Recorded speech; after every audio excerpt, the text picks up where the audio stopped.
any problems. So hopefully me re redoing the classroom helped with that.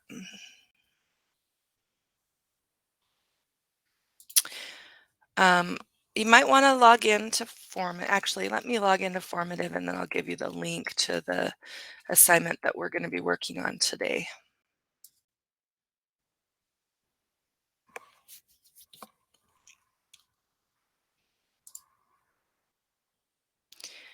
We are working on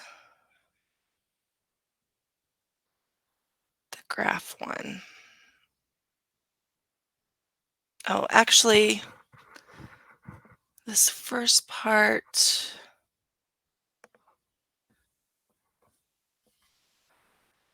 is in the OLS, so.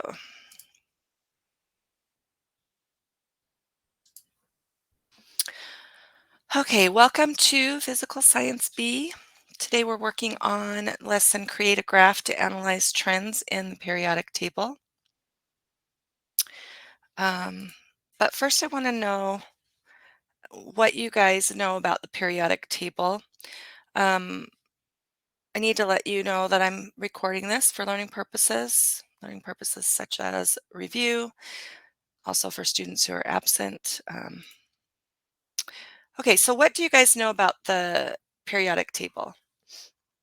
Just off the cuff, things that come to mind. And there is no right or wrong answer here. This is just me getting an idea of what you guys already know.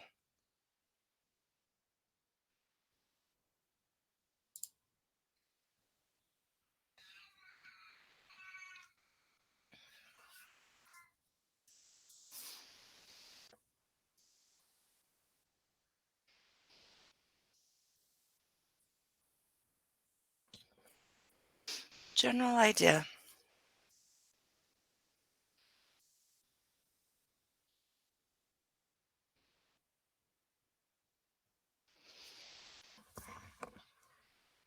You guys can hear me, right?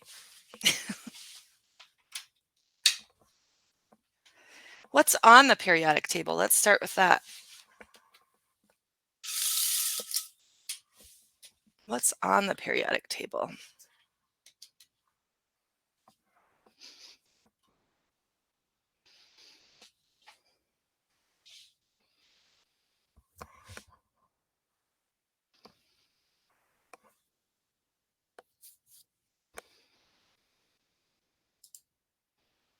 So let me bring up ptable. So this is ptable.com.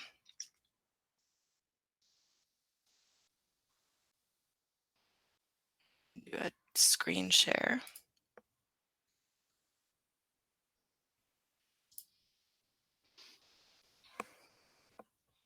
Table of elements, yep. Landon, that's right. So on the periodic table, we have the table of elements. We have a lot of other information too. Let me click on carbon. About those elements. They're arranged by atomic weight and the number of electrons. They're actually arranged by their atomic number, the number of protons. Atomic weight, remember, is protons plus neutrons, the mass of the two. So they're arranged by the atomic number. No worries, no worries. We're just reviewing it. So, and then we have they're arranged by electrons. You're correct about that for sure. So like this column here, they all have the same number of electrons in their outer shell. Same thing with 2. So the first one has 1 valence electron. The second column has 2 valence electrons. We come over here to boron, and it has 3 valence electrons. 14 has 4 valence electrons. 15 has 5. 16 has 6, 17 has 7, and then of course we have our noble gases here at the end. Noble gases are happy because they have 8 um, electrons in their outer shell. They're happy, happy. So we can glean that information from here. The periodic table's also separated into different types, right? Non-metals versus metals. Um, and then on this particular table, they give us a lot of information down here, like the melting point, the boiling point, the energy levels. So this is where the electrons are. Its electronegativity, its first ionization energy rate, and its electron affinity. So we're going to learn about these a little bit. This electronegativity, electron affinity, ionization. We're going to learn a little bit about that in this lesson. Okay, so let me go back to here. For our assignment today, we're going to use the Biozone Physical Science textbook as a resource because it has the data in there that we need.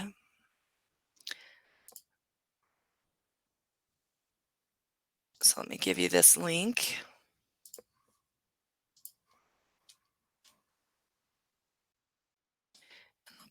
Notes as well, so it doesn't get lost. Okay, and we want to go to, is it 52, I think, or 59.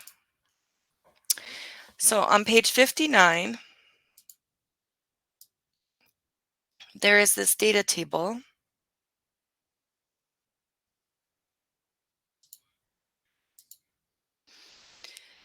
And it is atomic number versus atomic radius.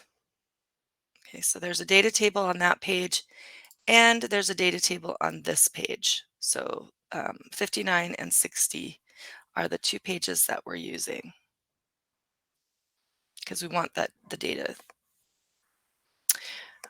Okay, so let me go back to our lesson here. So in this lesson, we are going to create a line graph. We'll be using a line graph in this particular line graph that we're creating in our next lesson as well. So it's really important that you create these. We're going to use a Word document to create the line graph, and you'll also use these two graphs in the Unit 2 Part 2 test. So you'll probably see the graphs on there. Okay, so let's click on this. There is an extra video here for you to watch if you need to review the steps that I give you, but I'm going to go ahead and go over the steps. So file, new, minimize that other stuff. Okay, so we have the place that we're getting the data, and we have a document open to make our graph. So the first thing that we need to do is insert chart. So you click on insert in a Word document and you click chart and then line. We want line, not column. And I usually use this one right here, line with markers.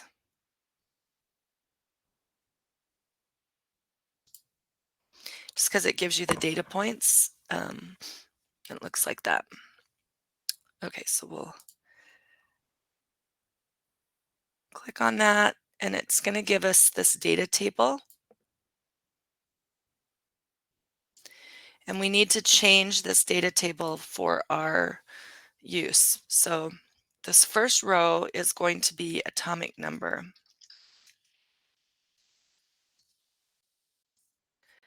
And atomic radius.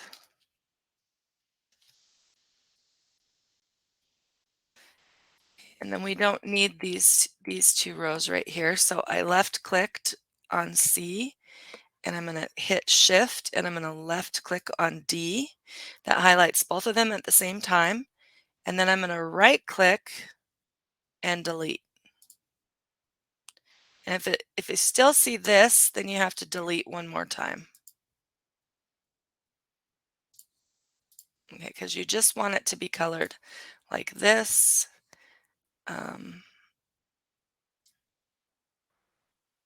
We want to pull that down.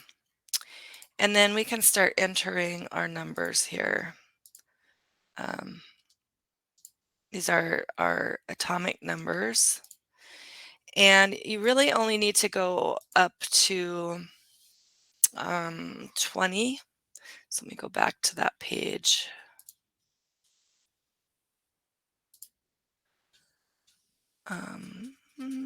Right here.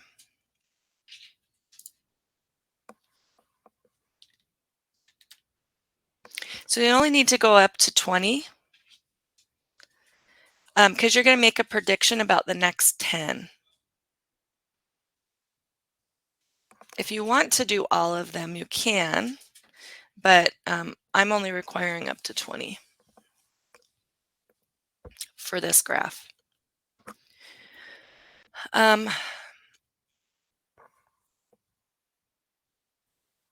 Okay, so we've got our data. Let me take a snipping really fast of that so I can.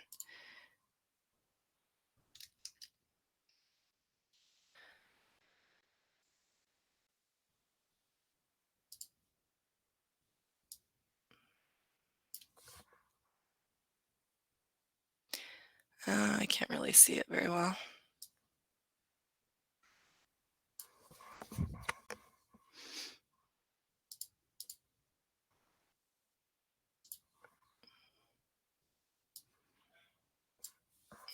Okay, because I'm going to do the first few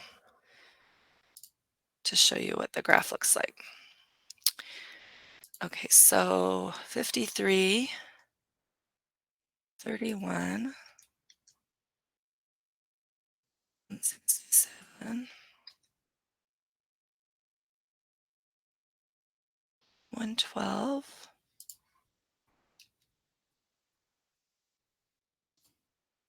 87.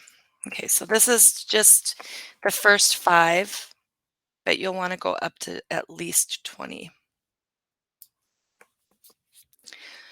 So then I'll shrink this down, and there's our graph. And you want to left click on the graph, and you're going to go to the plus. You want axis titles to be clicked on. You want the grid lines, so you have to click the little arrow here because you want both vertical and horizontal major. And we're not doing a trend line. So data labels, data table. Yeah, I think that's all we need. And you can see the X and Y axis labels and also the title of it.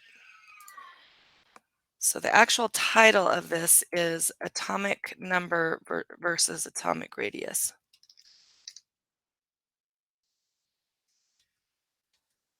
For this particular graph, you're going to do a second graph, which will be atomic number versus ionization energy. But for this first one, it's atomic radius. Okay, so this is atomic radius. And the x-axis is atomic number.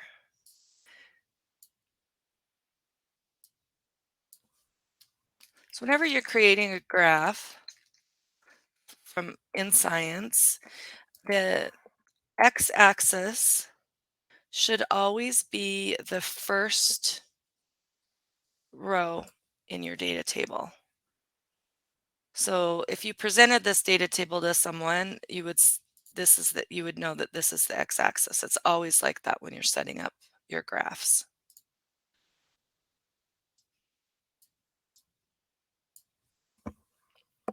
So we're looking at how the atomic radius changes in relationship to the atomic number. And atomic radius, if we go back to this page here, they talk a little bit about what atomic radius is. So the atomic radius is the simplest definition in the distance from the nucleus to the edge of the electron cloud. Since the electron cloud has no fixed edge, and the reason why it has no fixed edge is because the electrons are spinning around all over the place all the time, very fast. So it's hard to dial in exactly where that electron is at a given point in time. So since it doesn't have a fixed edge, a more definitive measure of the atomic radius is half the distance between two identical atoms, nuclei in a covalent bond. So let's say we have two oxygens bonded together, so O2. We could take the measurement from the center of the nucleus of the one atom to the center of the nucleus of the other atom and divide it by 2. And that will give us the radius. Okay, does that make sense? How they're getting that number?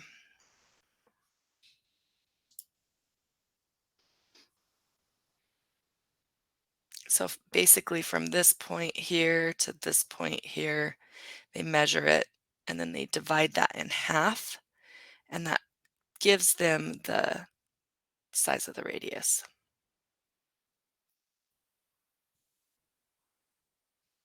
So we're looking at, so atoms all have different sizes. And they have different sizes because of how many electrons they have and how many protons they have. Some atoms that have lots of electrons might have the electrons close to the nucleus, and some might be further apart. So what you're doing is creating a graph to see if there is a correlation between those two. What is the trend of the atomic radius versus the atomic number? And you're going to put that into your graph. So let's go back to the Word document. So this is the first 5, the trend in the first 5. So what do you guys see in that trend so far?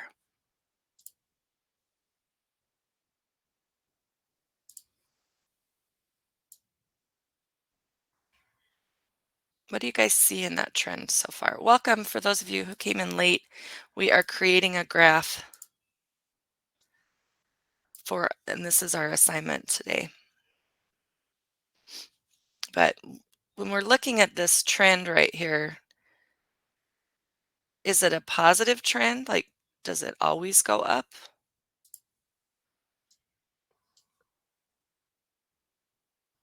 What do you think? Go ahead and put it in chat. Tell me what you think.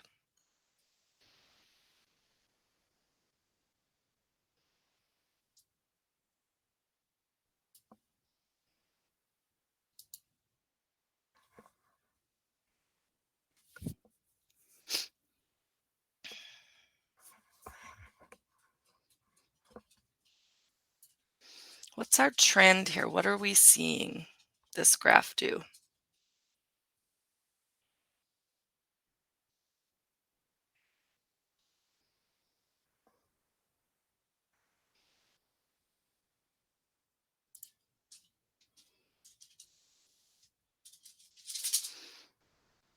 What are we seeing this graph do?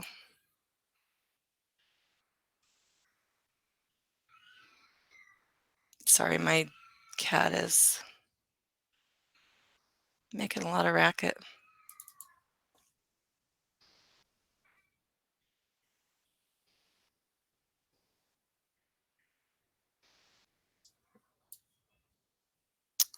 Trying to find the PowerPoint from my other class that has it listed out.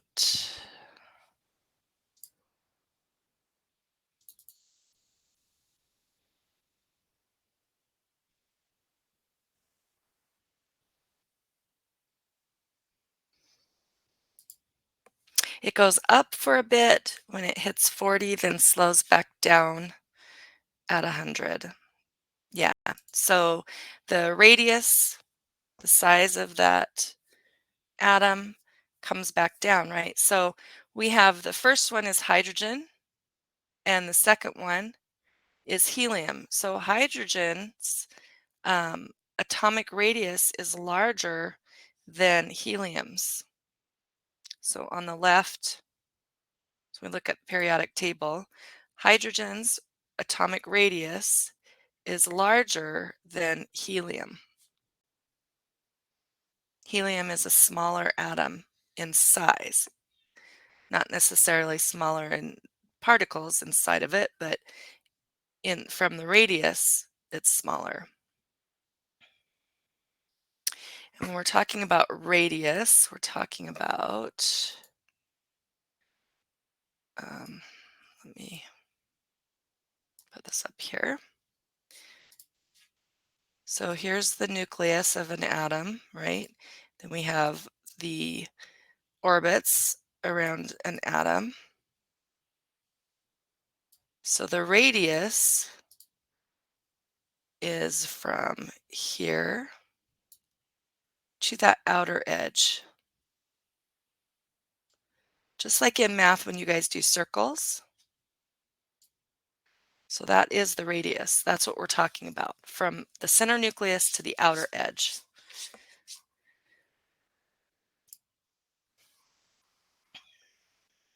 Okay, so let's go back to that document. So we could describe it as both. It has a positive and negative, right? It's doing both. It's going up and down, up and down. If it was doing neither, it would be straight line, but it's doing both. So it's going up and down.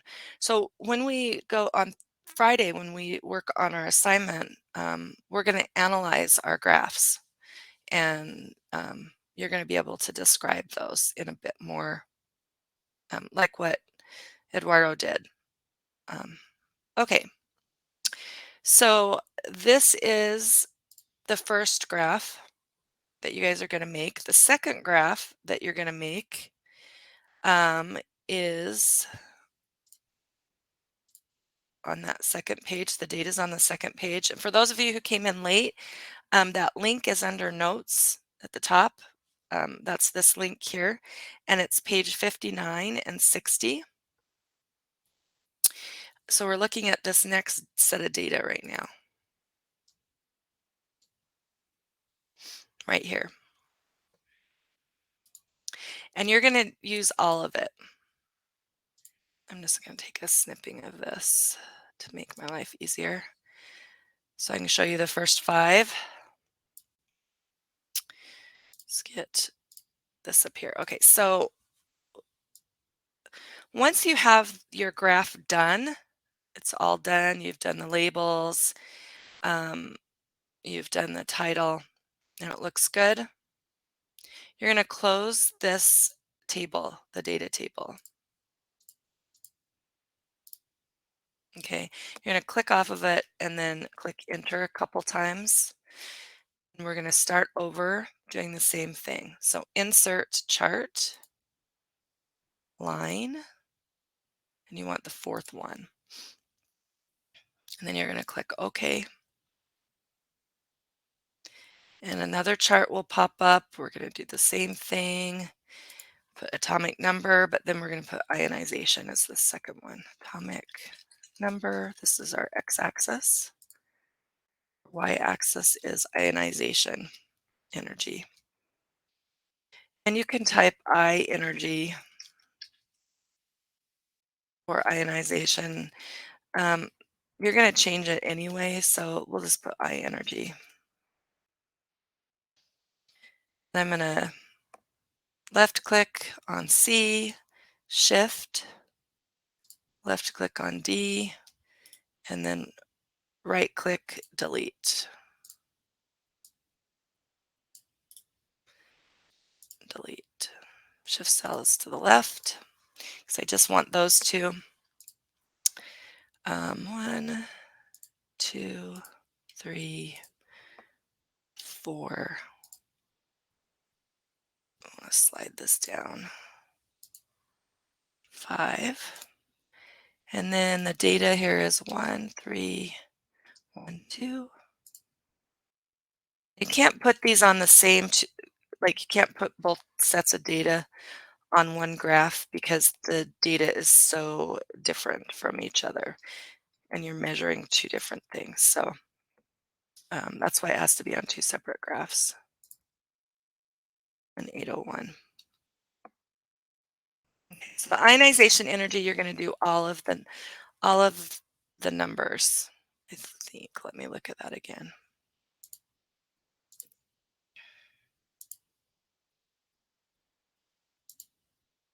Yeah, all of the numbers because you're doing up to 20. Okay, so let's go ahead and take a look at what our graph looks like. Okay, so we have this one and we have that one, but we need to change the title. I did not mean to move that.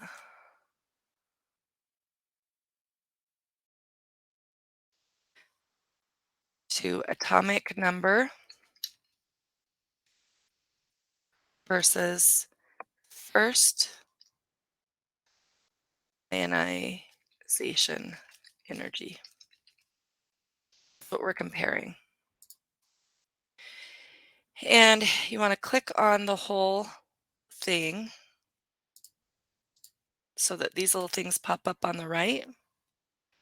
Click plus, you want access titles, and you want both grid lines. And then you're going to go in here and relabel these. Oh, didn't mean to do that. You ever do an error, like one error, you can always do Control Z when you're using a Word document, and that will take you back one step. First,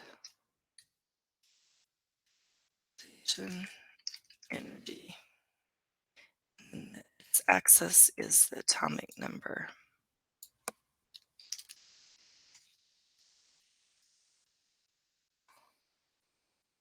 Okay, and then once I'm done entering the 20 in the data table, that will be done. Okay, so you'll close this. You'll want to create or save your document.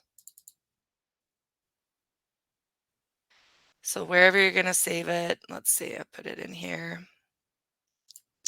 So I'll do 2.05 B periodic trends graph S. Horton, like that. So I've named it. I'll save it. I'll close this. And then I'm going to go back to my assignment, which is the 2.05, create graph, atomic radius, and ionization. Now you can go to tools to find that if you want, under assignments. So tools, assignments. Unit 2, right here. So you click on that, and you're going to upload the document. Let me put it in student view and do that again.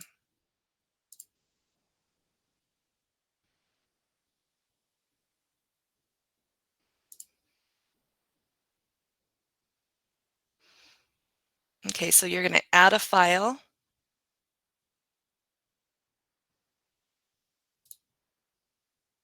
You're going to find where you stored it and upload it, and then submit.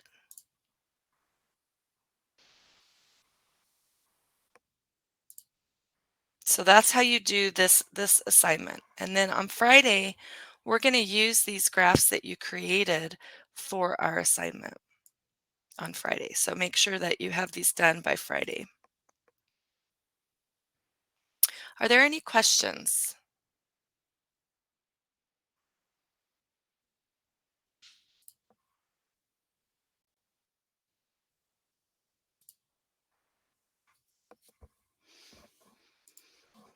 Okay, so in your notes, I'm sure you guys will have questions as we go through this, but in your notes, you'll want to make sure that you have a definition for atomic radius. You can even draw it out. Um, and then the ionization energy, um, so first ionization energy is the energy required to remove 1 mole of the most loosely held electrons.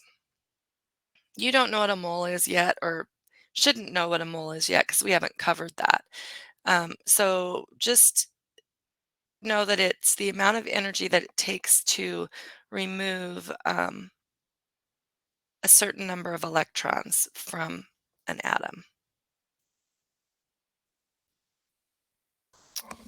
So the energy required to remove the valence electrons. Valence electrons are the electrons on the outer shell. Okay.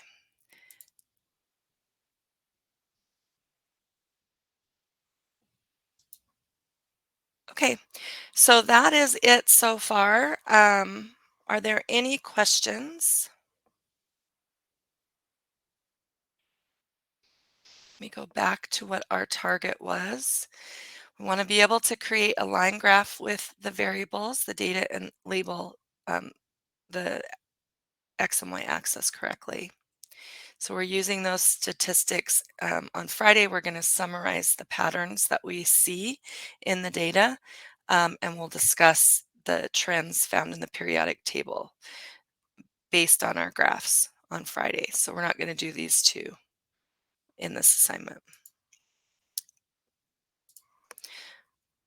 Okay, you can use the rest of class to work on your graph. And let me share out the data link again, where to get that data. There's that link. It's the same link that's in notes, and it's page 59 and 60.